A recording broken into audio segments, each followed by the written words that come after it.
બદલો લેવાનું છોડી દેજો. જો હોમેલાનું જીવતર ન બદલું તમારી ઝોપાની માતા ન અજા ભાઈ, પણ પૈસા હાચા તમે જુઓ. શું કહું છું? પછી 18 આલમ ને મજા કહું, ખૂબ મજા કહું, પણ તમે મારા ખોળા ના છો.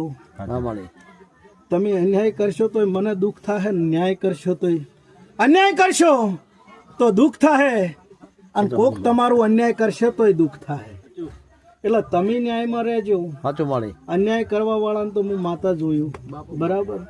પછી હવ કહેશે આજકાલ કે માતા ધૂણે કભા હલાવેનારી બધી વાતો હોય કે ન હોય, પણ પાયસનપુરી હું તમારી જોગણી એવું કહું છું. માવજી બધા એવું કહેતા હોય કે માતા હોય તારે અમન ચમ આવતી નહીં, અમે બે ડેકલા વગાડો, અમન ગતું નહીં આવે. હું માતા નવરી નહીં.